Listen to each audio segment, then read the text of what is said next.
میں قبول کرتا ہوں دعا مانگنے والے کی جب وہ دعا مانگتا ہے مجھ سے.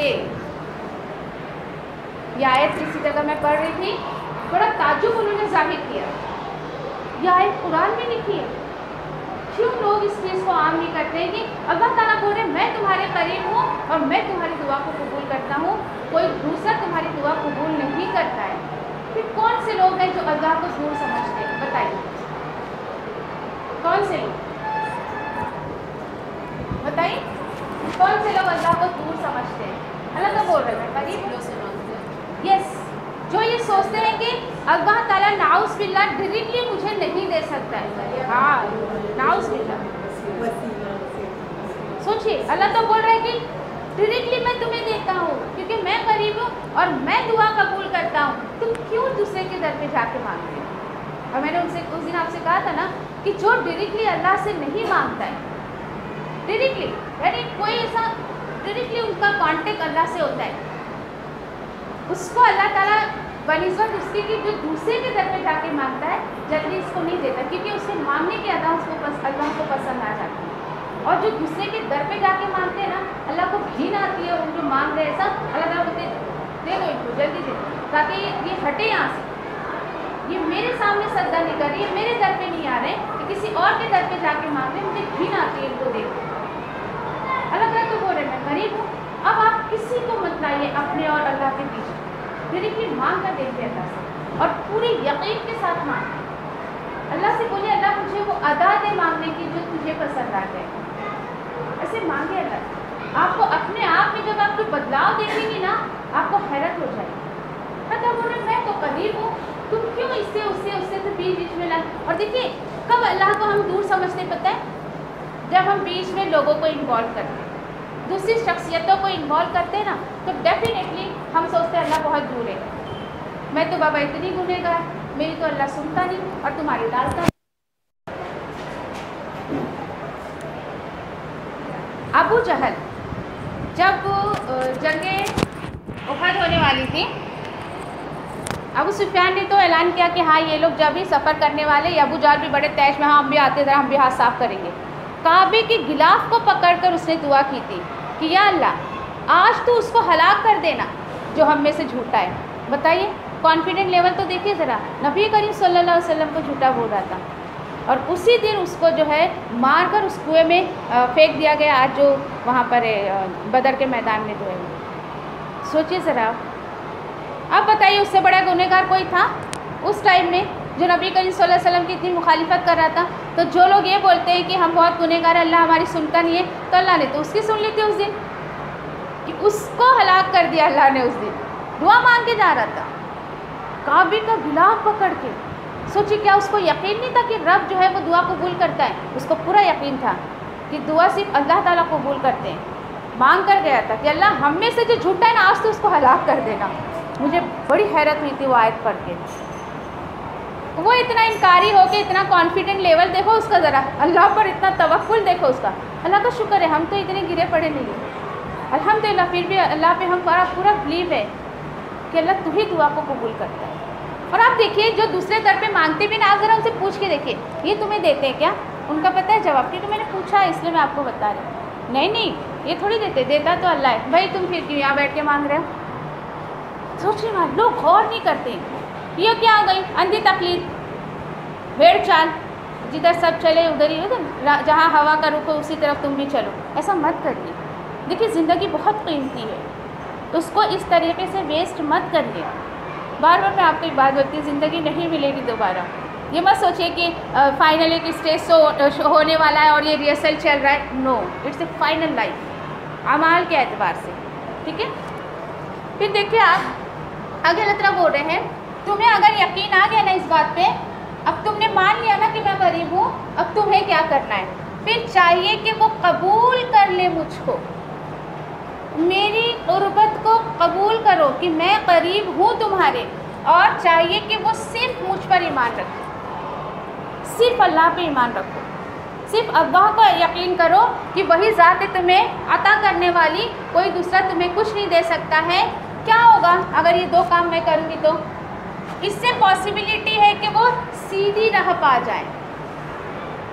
آج سیدھی راہ پہ انسان کیوں نہیں آ رہا ہے؟ کیونکہ وہ دوسروں سے مانگ رہا ہے, وہ اللہ کو قریب نہیں سمجھ رہا ہے.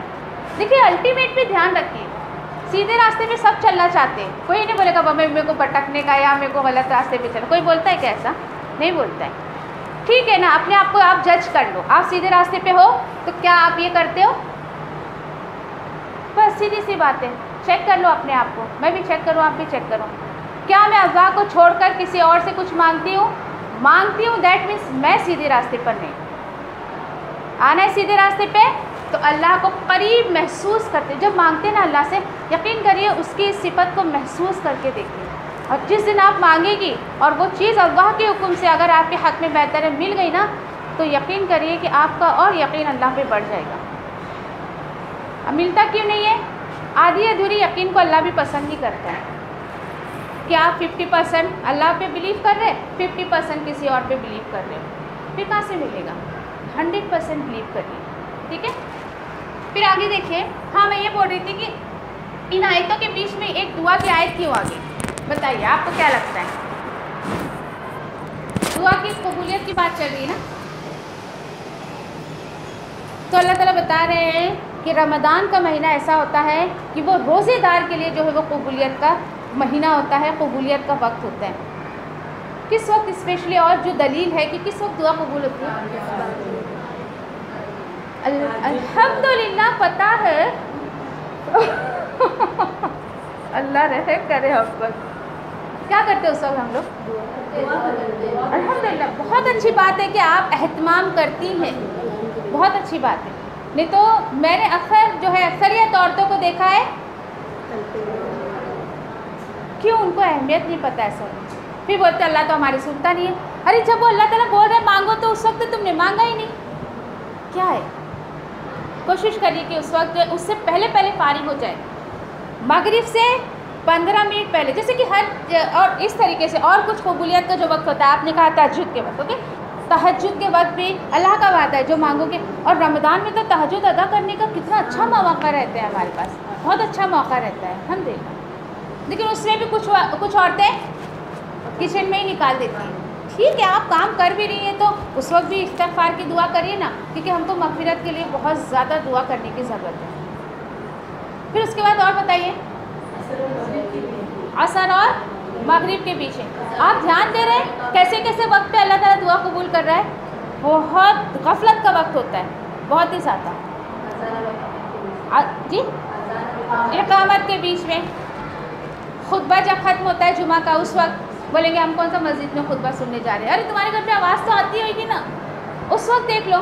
پھر اس کے بعد اور دیکھیے, جیسے کہ ہر آخری چیز کو اللہ نے اہمیت دی ہے, ٹھیک ہے, اسی طریقے سے اسلامک اعتبار سے جو ہمارا یہ دن ہوتا ہے, آخری کون سا ہوتا ہے دن ہفتے کے, یہ جو جمعہ کا دن ہمارا آخری ہوتا ہے نا, اس دن عصر اور مغرب کا جو اس سے بھی مطلب مغرب سے بیفور 15 منٹس, اس وقت کوشش کریے.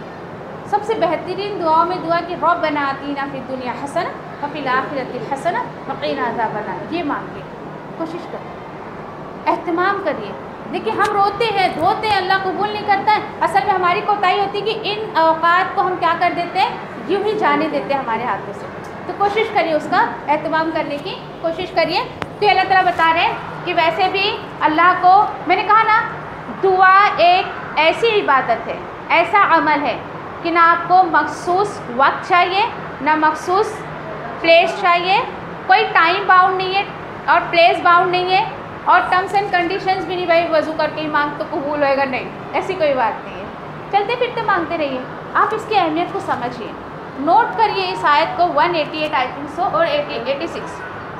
اب سورہ بقرہ, لوگوں کو پتہ نہیں ہے کہ اللہ تعالیٰ نے قرآن میں ایسی کوئی آیت اتاری ہے. پتہ ہے آپ کو؟ آپ چلو کسی سے شیئر کر کے دیکھو, اگلے کو بھی تعجب ہوئے گا, ایسی کوئی بات قرآن میں ہے کیا؟ تو بتائیے. ہاں ایسی بات ہے. اللہ تعالیٰ خود بول رہے ہیں, میں سے مانگو, میں قبول کرتا ہوں, مت لاؤ میرے اور تمہارے بیچ میں کسی کو بھی. اب یہ جو آیت کا تھیم ہے نا, کیا طرح بول رہے ہیں کہ حلال کر دیا گیا تمہارے لیے روزوں کی رات. کس اعتبار سے ہم بستری کرنا تمہاری عورتوں کے ساتھ، تعلق قائم کرنا تمہاری عورتوں کے ساتھ. کیوں ایسی بات اللہ تعالیٰ بول رہے ہیں؟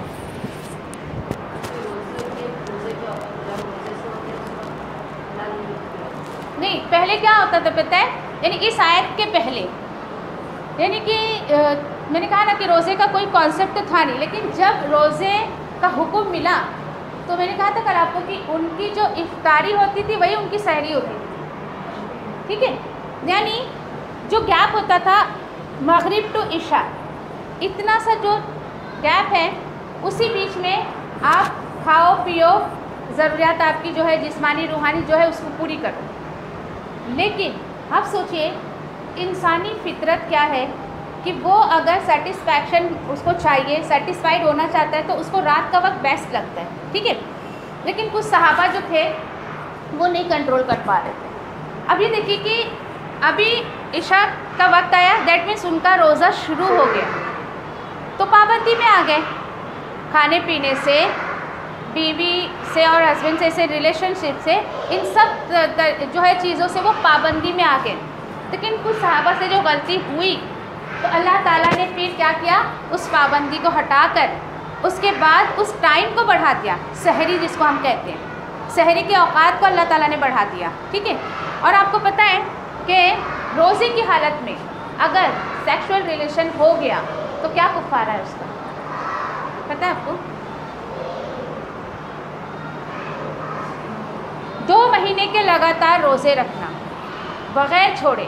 اگر میں نے 2 روزے رکھے اور اس کے بعد تیسرا چھوٹ گیا، پھر اگلی کاؤنٹنگ میری تیسری نہیں ہوگی، پھر 2 ہوگی. 10 روزے میں نے رکھے اور اگر سمجھو کہ بیچ میں 1 چھوٹ گیا، پھر اس کے بعد 11 کاؤنٹنگ نہیں ہوگی، پھر 1 سے شروعات ہوگی. کتنا سخت کفارہ ہے دیکھو. یا تو 60 مسکینوں کو کھانا کھلاؤ یا تو پھر 2 مہینے کے لگاتار روزے رکھو. اتنی بھی، کیونکہ ایک صحابہ کے ساتھ ہو گیا تھا نا یہ معاملہ، تو وہ نبی کریم صلی اللہ علیہ وسلم کے پاس آئے، یا رسول اللہ میں تو ہلاک ہو گیا. بولے کیوں، کیا بات ہے؟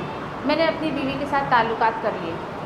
تو پھر آپ صلی اللہ علیہ وسلم نے کفارہ بتایا ان کو. بولے نہیں، میری اتنی حیثیت نہیں کہ میں 60 مسکینوں کو کھانا کھلاؤں، اور آپ مجھے دیکھیے نا، میرے اندر اتنی طاقت بھی نہیں کہ میں 2 مہینے کے روزے رکھ سکوں.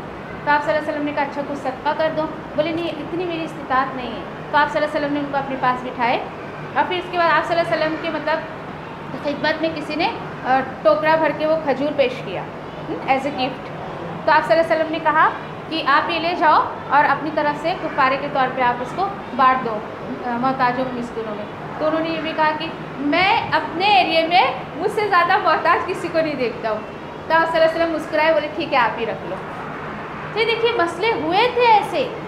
آپ یہ سوچیں کہ واقعی جب مجھے پہلی دفعہ پتہ چلا تھا، الحمدللہ ایسی غلطیاں تو ہم سے نہیں ہوئی ہیں، لیکن سوچے بندہ تو کیوں اللہ نے اتنی سختی رکھی ہے، کیوں؟ تاکہ ایسا کام نہیں کرو.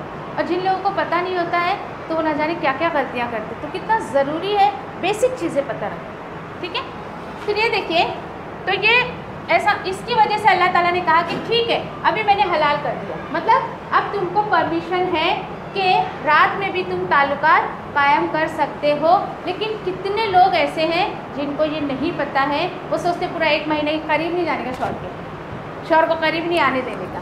کیونکہ رمضان جب شروع ہوتا ہے نا، میرے پاس بہت کال آتے ہیں، باجی ہماری سانس ایسا بول رہی ہے، باجی ایسا ہے کیا، ایسا ہے کیا، ایسا ہے کیا. آیتیں بھیج دیتی میں ان کو، اسی مسئلے میں اپنی ساس کو سنا دیتا ہوں، وہ سمجھ جائیں تو ٹھیک ہے. نہیں کتنی زیادتی کرتے ہیں بتاؤ ذرا. ارے اللہ نے جس انسان کو پیدا کیا اس کی فطرت سے واقف نہیں ہے وہ رب تعالیٰ؟ اگر اس نے حکم دیا تو اس کو پتہ ہے نا کہ میرے بندے کا کتنا برداشت کی قوت کتنی ہے، اس کو پتہ ہے. تو اس کے حساب سے اس نے پرمیشن دے دی ہے. تو آپ اور ہم کو کہ اللہ تعالیٰ تو اس چیز کی اجازت دے رہے، آپ اور ہم اس پر پابندی لگائیں. تو اگر ایسی کوئی غلطیاں آپ کے سامنے بھی کوئی کرے تو آپ سمجھا سکتے ہو نا، آپ کچھ غلط بات نہیں بتا رہے، اللہ تعالیٰ پرمیشن دے رہا ہے. پھر ایسا ہوتا ہے کہ اس ڈر سے بھی کچھ لوگ نہیں کرتے، پھر سحری نہیں کھا سکتے، جلدی اٹھ نہیں پائیں گے تو پھر فریش نہیں ہو پائیں گے، غسل نہیں لے پائیں گے. تو یہ دیکھیے کہ اگر آپ کے پاس اتنا وقت ہے کہ آپ فریش ہو کے پھر سحری کھائیں تو اٹس اوکے.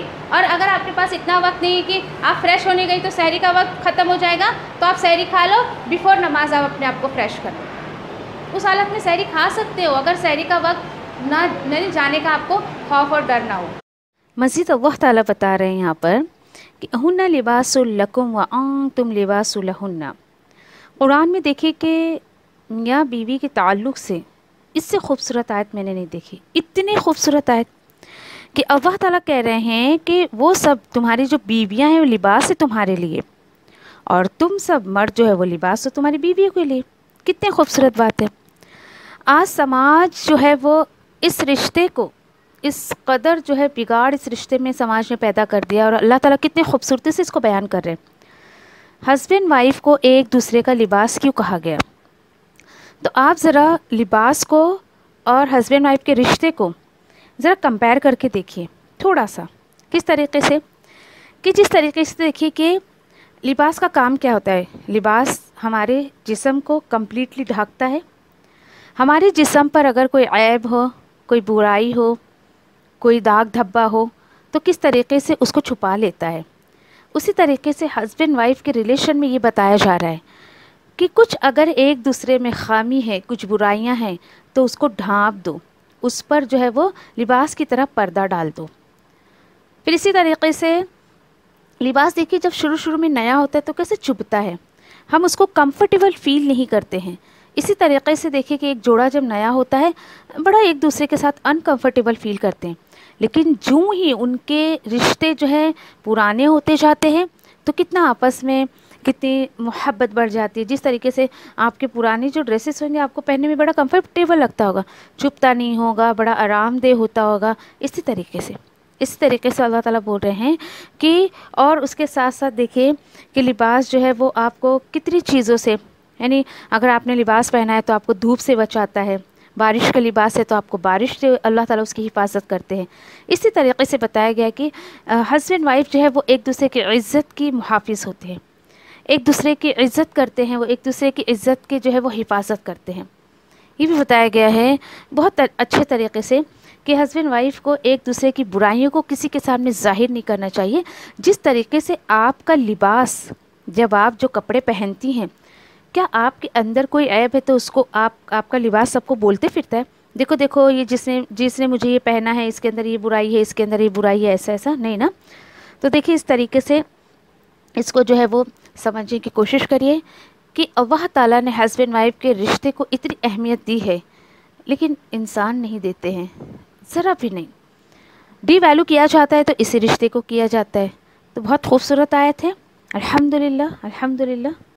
اللہ تعالیٰ بتا رہے ہیں کیوں حلال کیا؟ اس لیے جان لیا تھا اللہ نے کہ تم خیانت کر رہے تھے اپنے ہی آپ میں، جیسے کہ میں نے اس صحابہ کا کیس آپ کو بتایا ہے نا، کہ ان کو مطلب وہ برداشت نہیں ہوا، پھر وہ عشاء سے جو ہے وہ روزہ شروع ہو جاتا ہے تو ان سے ایسی غلطی ہو گئی تھی۔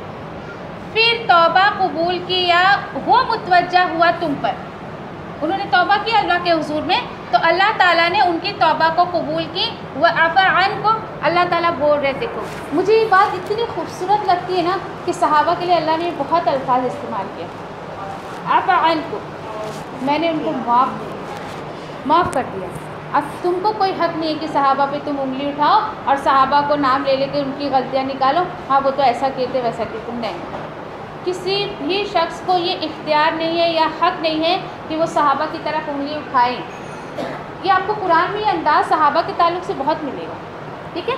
پھر اس کے بعد اللہ تعالیٰ بول رہے ہیں پرمیشن دے دیا نا میں نے تمہیں، اب مبشرات کرو یا ہم بستری کرو ان سے، لیکن مزے لینے کے لیے نہیں۔ وَابْتَغُوا مَا كَتَبَ اللَّهُ لَكُمْ، کیوں؟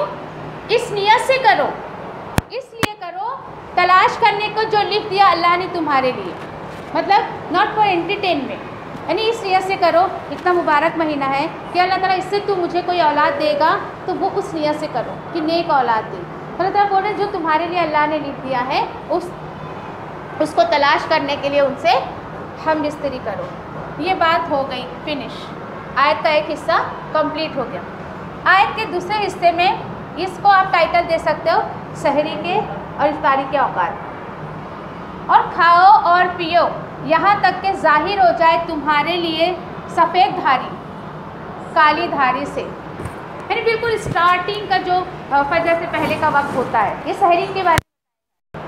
کیا ہوتا تھا، ان کی سحری بس وہ مغرب ٹو عشاء کے بیچ میں ہوتی تھی، لیکن اب اللہ نے پرمیشن دے دیا ہے کہ تمہاری سحری کے اوقات کو میں نے فجر تک کر دیا ہے. تو سوچیں کتنی بڑی نعمت ہے، شکر ادا کریے اللہ کا. ایسی ایسی آیتوں پہ اللہ کا بہت شکر ادا کیا کرو کہ ہمارے ساتھ وہ معاملہ ہوتا تو ہلاکت کی طرف ہی وہ چیزیں ہمیں لے جاتی ہیں. پھر اس کے بعد اللہ تعالیٰ بول رہے ہیں ہاں فجر تک، اوکے. پھر پورا کرو روزوں کو کبھی رات تک، یعنی مغرب کی، اسی لیے ہم، کیونکہ مغرب سے رات شروع ہو جاتی ہے اسلامک اگر پوائنٹ آف ویو سے ہم دیکھیں تو مغرب ہوئی، اسی لیے ہم مغرب کے اذان کے بعد جو ہے وہ یہ افطار کرتے. پھر اس کے تعلق سے اگر ابھی تو فی الحال رمضان جب شروع ہوگا نا تو انشاءاللہ یہ آیتیں بھی ہم ریپیٹ کریں گے، اور اس کے بعد کچھ جو بھی مسئلے مسائل ہیں وہ انشاءاللہ ایک ہم لوگ کلاس ایسی رکھیں گے کہ تاکہ آنے والا رمضان کچھ الگ ہی ہمارے لیے ہو، ہے نا، پہلے جیسے گزارتے تھے ویسے نہ گزاریں. اللہ تعالیٰ آگے بتا رہے ہیں یہ تم کو پرمیشن تو ملی ہے، لیکن کب نہیں تم اپنے بیویوں سے تعلقات قائم کر سکتے ہو. ولا تباشروہن، اور نہیں تم مباشرت کرو ان سے، کبھی اعتکاف کی حالت میں ہو، اور کہاں پر؟ مسجد میں. اب آپ یہ دیکھیے کہ یہ بھی بہت بڑی دلیل ہے کہ اعتکاف ہم صرف مسجد میں ہی کر سکتے. جو لوگ بولتے گھر میں نہیں کر سکتے کیا، تو دیکھیے یہ دیکھو عقف کا میننگ کیا ہوتا ہے، عین کاف فا، اپنے آپ کو روک کر رکھنا، ہے نا. اس کیفیت کو، یہ جو کیفیت ہوتی ہے یعنی اپنے آپ کو روک کر رکھنا. تو یہ دیکھو کہ جو کنسنٹریشن میرا مسجد میں ہوگا عبادت کے تعلق سے، کیا وہ گھر میں ملتا ہے؟ مجھے ملتا ہے تو بہت اچھی بات ہے. عورتیں کچھ لوگ پوچھتی بازی ہم لوگ چاہتے کرنا، کریں نہیں تو کری نا، بہت اچھی بات ہے. اور اس کے پیچھے ہمارا مقصد کیا ہوتا ہے اعتکاف میں بیٹھنے کا؟ عبادت اور اللہ کو راضی کرنا. گھر میں کریں گے اتنے جھمیلے رہتے، تھوڑی تھوڑی دیر میں اٹھنا پڑتا ہے، یہ وہ. اگر آپ کے پاس سہولت ہے، پرائیویسی ہے، تو آپ گھر میں کرو، عورتیں کوئی بات نہیں ہے. لیکن مردوں کو اسپیشلی اعتکاف صرف جو ہے مسجد میں جا کے کرنا ہے. آپ ابھاریے اپنے مردوں کو ایسے نیکیوں کی طرف، کوشش کریے، اور بہت حکمت سے، آرڈر دے کے نہیں، بولا نہ جاؤ اعتکاف میں جانے کا ہے، بولا نہ نمازیں جاؤ، بہت پولائٹلی آرام سے. کیونکہ دیکھیے دین آپ کے اندر آئے گا تو آپ سافٹ ہو جائیں گے اندر سے. اور آپ کو پتہ ہے آپ نے اگر جیسے فجر میں جگایا اپنے بیٹے کو، شوہر کو، بھائی جو بھی آپ کے ساتھ رہتے، اور پتہ ہے آپ کو جب وہ نماز کے لیے مسجد کی طرف جاتے نا، ہر قدم پر اللہ تعالیٰ ان کے ایک گناہ معاف کر دیتا ہے اور ایک ان کو ثواب عطا کرتا ہے. سوچیے ہر قدم پر. اور کوئی سوچے اچھا یہ جاتے وقت یہ فضیلت ہے اس کی، آتے وقت پھر کیا؟ تو آپ صلی اللہ علیہ وسلم نے فرمایا آتے وقت بھی یہی عمل اس کے ساتھ ہوتا ہے. کتنی بڑی بات ہے. سوچیے اگر آپ کے شوہر، بھائی یا والد اگر نہیں جاتے مسجد میں نماز کے لیے، دیکھیے فجر کا تھوڑا وقت جو ہے نا بہت بوجھل ہوتا ہے، اس لیے اسپیشلی میں فجر کا نام لے رہی ہوں. ایسا نہیں کہ آپ فجر میں بیچو باقی ٹائم میں بولو گھر میں پڑھ لو، نہیں. ہر نماز کے اوقات میں کوشش کریے کہ وہ باجماعت نماز پڑھیں مسجد میں جا کے. اوکے. پھر اس کے بعد اللہ تعالیٰ کیا بول رہے ہیں آگے؟ ہاں اب یہ جو بتایا گیا ہے یہ اللہ کی حدیں ہیں، پھر نہیں تم قریب جانا اس کے. اللہ تعالیٰ منع کر رہے نا، پھر اپنی عورتوں کے قریب مت جاؤ. اسی طرح بیان کرتا ہے اللہ اپنی آیتیں انسانوں کے لیے، صرف مسلمانوں کے لیے نہیں. یہ آیتیں انسانوں کے لیے ہیں. کیوں اللہ تعالیٰ اپنے حدود کے بارے میں بتا رہے ہیں؟ یہ تمہیں پتہ چلے گا تو ہو سکتا ہے کہ وہ سب بچنے کی کوشش کرے جو غلطیاں پہلے ہو گئی ہیں اب نہ ہو. یہ اللہ تعالیٰ فرما رہا ہے. تو دیکھیے کہ جب تک ہم نے قرآن کو نہیں سمجھے تھے تو ہمیں نہیں پتہ تھا کہ روزے کے تعلق سے اتنی باتیں آئی ہیں. پھر اور جو مسئلے مسائل ہیں، پھر اس کو سمجھنے کے لیے ہمیں جو حدیث کا رخ کرنا پڑتا ہے ہم کو. وَلَا تَأْكُلُوا أَمْوَالَكُمْ، اور نہیں تم سب کھاؤ تمہارے مال، بینکم یعنی آپس میں تمہارے جو مال ہے اس کو نہیں کھاؤ. کیسے؟ بالباطل یعنی ناحق طریقے سے، باطل طریقے سے. کیا ہوتا ہے باطل طریقے سے؟ ناحق طریقے سے مال کھانا کیا ہوتا ہے؟ دھوکہ دینا، رشوت دینا، ٹھیک ہے. اور ہاں وراثت کا، اوکے ٹھیک ہے، حق تلفی کرنا وراثت میں. اور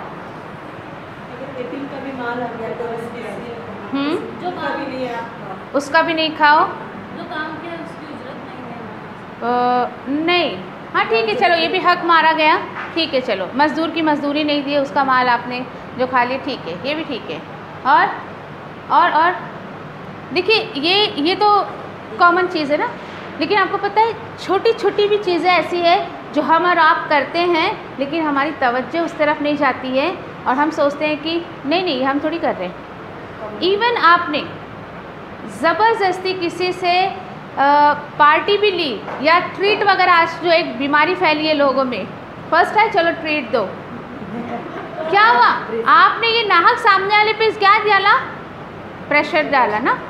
اور یہ بھی دیکھیے کہ آج کل جو دیکھو ایک یہ بھی سماج میں اتنی برائی ہے کہ میت کی تدفین سے جو آتے ہیں اس کے بعد جو کھانا کھلایا جاتا ہے, آپ سوچئے ذرا اس کے مال کا آپ کیا استعمال کر رہے ہیں اس کے پیچھے, وہ بھی ناحق طریقے سے آپ نے اس کا مال کھایا. پھر اس کے بعد ایسی یہ دیکھو کہ اور کیا چیزیں آئیں گی. ہاں یہ چھوٹی چھوٹی باتیں جیسے ٹریٹ وغیرہ کے لیے آپ بغیر کسی کو انفارم کرے کسی کے گھر کھانے کے وقت چلے گئے آپ, وہ بھی ایک ناحق آپ نے کھایا اس کا مال. یعنی چھوٹی چھوٹی باتیں ہیں جس پر ہماری توجہ نہیں جاتی ہے.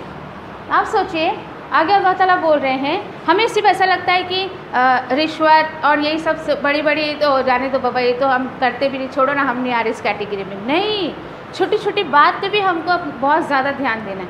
پھر یہ دیکھیے آپ اسکول میں ڈونیشن وغیرہ دیتے ہیں پیرنٹس, یہ بھی ناحق طریقے سے آپ جو ہے وہ کیوں. دیکھو ان شارٹ اگر آپ یاد رکھو اس میں ہر وہ بات جائے گی جو اگلے کو پسند نہیں آ رہی لیکن آپ اس سے کروا رہے. ڈونیشن دینا کس کو پسند آتا ہے, لیکن پیرنٹس کو دینا پڑتا ہے. میں یہ بولتی کہ آپ بچنا چاہتے ہیں اس سے نا, مت ایسے اسکولوں میں ایڈمیشن کروائیے جہاں یہ ساری برائیاں پھیلی ہوئی ہیں. آپ اپنی بچے کو تعلیم دے رہی ہیں, آپ بیسک ہی آپ غلط طریقے سے, انٹری آپ نے ان کی غلط طریقے سے اسکول میں کی, آگے کیا سیکھیں گے. دور کی سوچیے, جو سامنے اس کو نہیں کہ اس تعلیم کا میرے بچے پہ کیا اثر آئے گا جس کی شروعات ہی میں نے باطل طریقے سے کی. اور اللہ کا شکر ہے کہ دیکھیے بہت زیادہ یعنی خوف آتا ہے کہ صحیح بات ہے آج بچوں کے ہمارے تعلیم کا اثر کیوں نہیں پڑ رہا ہے, تو کہیں نہ کہیں پیرنٹس یہ غلطی کر جاتے ہیں. پھر اور ایسے اسکولوں میں پھر نہیں ایڈمٹ کروانا چاہتے ہیں جہاں آسانی سے ہو جا رہا ہے. بہت سوچنے والی بات ہے. آپ دیکھیے کہ حالانکہ میں اپنے ممی کی ادھر کی فیملی کی بات بتا رہی ہوں آپ کو, میرے علاوہ ہمارے فیملی میں کسی کا بچہ اردو میڈیم میں نہیں پڑھتا, میری بچیوں کے علاوہ. حالانکہ کچھ لوگ مثال بھی دیتے ہیں, دیکھو اتنی ویل ایجوکیٹڈ ہے پھر بھی وہ اپنے بچوں کو اردو میڈیم میں پڑھا رہی ہے.